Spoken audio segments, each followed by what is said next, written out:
Hello guys, welcome back to my YouTube channel. आज का मेरा टॉपिक है एंजाइना पेक्टोरिस। अगर आपको मेरी वीडियो पसंद आए तो लाइक, शेयर एंड कमेंट करना मत भूलिए, और हाँ, सब्सक्राइब करना मत भूलिएगा और बेल आइकन ज़रूर क्लिक कीजिएगा। Angina pectoris. एंजाइना पेक्टोरिस क्या है? It is defined as the chest pain due to ischaemia of heart muscle. ये किस तरीके से डिफाइन किया गया है? इसमें क्या होता है? चेस्ट पेन देखने को मिलता है। अब चेस्ट पेन देखने को क्यों मिलता है, क्यों होता है chest pain? Due to ischaemia of heart muscle. Heart की मसल में इस्कीमिया हो जाता है। इस्कीमिया यानी वहाँ पर ब्लड सप्लाई और ऑक्सीजन की सप्लाई डिक्रीज़ हो जाती है। अगर हमारी कोई भी सेल है, कोई भी टिश्यू है या कोई मसल है, उसमें क्या होता है, हमारी ब्लड सप्लाई होती है। अब जब ब्लड सप्लाई डिक्रीज़ हो जाएगी तो क्या होगा? Oxygen supply also decreased, oxygen supply भी कम हो जाएगी। तो जनरली ड्यू टू ऑब्स्ट्रक्शन, ये ज़्यादातर किस वजह से देखने लगता है? या तो कोई ऑब्स्ट्रक्शन हो जाता है उसमें, और या स्पाज्म यानी दबना। स्पाज्म यानी दबना, ठीक है। तो क्या होगा, जब हमारी कोरोनरी आर्टरी होगी उसमें कोई ऑब्स्ट्रक्शन आ जाएगा या फिर वो स्पाज्म हो जाएगी, उसमें कोई ना कोई वो दब रही होगी किसी भी ऑब्स्ट्रक्शन की वजह से, तो वहाँ पर क्या होगा? ब्लड सप्लाई डिक्रीज़ हो जाएगी। जब ब्लड सप्लाई डिक्रीज़ हो जाएगी तो ऑक्सीजन सप्लाई भी डिक्रीज़ हो जाएगी, और जिसकी वजह से हमें चेस्ट पेन देखने को मिलेगा। अब है टाइप्स ऑफ एंजाइना। तो पहला आता है हमारा stable angina. Stable angina, it is most commonly occur due to increase demand of O2। Stable angina क्या होता है? ज़्यादातर कब अकर होता है? जब हमारी ऑक्सीजन सप्लाई क्या हो जाती है? इंक्रीज़ हो जाती है। जब हमारा हार्ट जो होता है वो वर्क ज़्यादा करता है तो उसको ज़्यादा ब्लड सप्लाई चाहिए और ज़्यादा ऑक्सीजन चाहिए।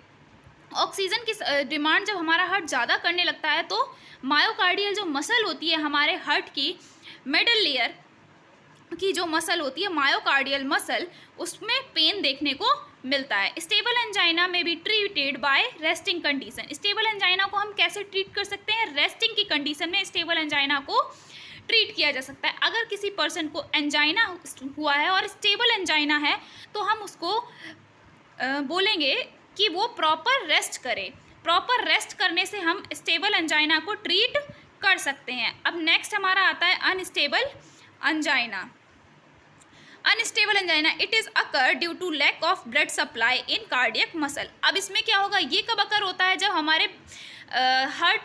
हमारे हार्ट की कार्डियक मसल तक क्या होता है कि ब्लड सप्लाई नहीं पहुंच पाती है, प्रॉपर सफिशिएंट ब्लड सप्लाई वहाँ पर नहीं पहुंच पाती, और ब्लड सप्लाई लैक हो जाती है, वहाँ पर ब्लड सप्लाई डिक्रीज़ हो जाती है। तो वहाँ पर क्या होता है?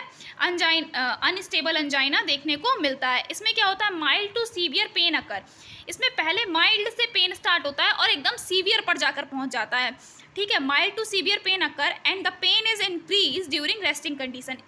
स्टेबल एंजाइना में क्या था? देखेंगे दोबारा। स्टेबल एंजाइना में क्या था? स्टेबल एंजाइना में भी treated by resting condition.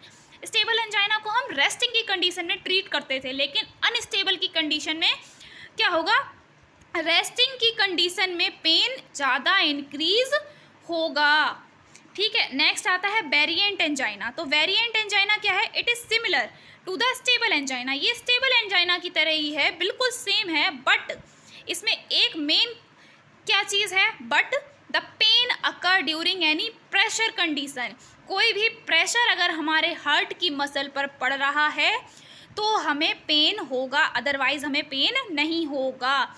And stressful condition, और कोई भी स्ट्रेसफुल कंडीशन है, जैसे कोई इमोशनल बोल सकते हैं, कोई स्ट्रेस ज़्यादा ले रहा है या फिर कुछ भी उसका इमोशनल चीज़ ज़्यादा हो रही है, उसकी लाइफ में स्ट्रेस ज़्यादा है, तो उसमें एंजाइना देखने को मिलेगा। कौन सा एंजाइना? Variant angina. नेक्स्ट है हमारा nocturnal angina. Nocturnal angina, it is S night associated with rapid eye movement during dreaming. Nocturnal angina क्या है कि ये नाइट एसोसिएटेड होता है। इसमें क्या होता है? हमारा आई का जो मूवमेंट होता है वो ज़्यादा हो जाता है, रैपिड हो जाता है ड्यूरिंग ड्रीमिंग। जब हम सपने देख रहे होते हैं तो हमारी आई का मूवमेंट बहुत जल्दी जल्दी होने लगता है, और ये नाइट एसोसिएटेड होता है। Thank you guys.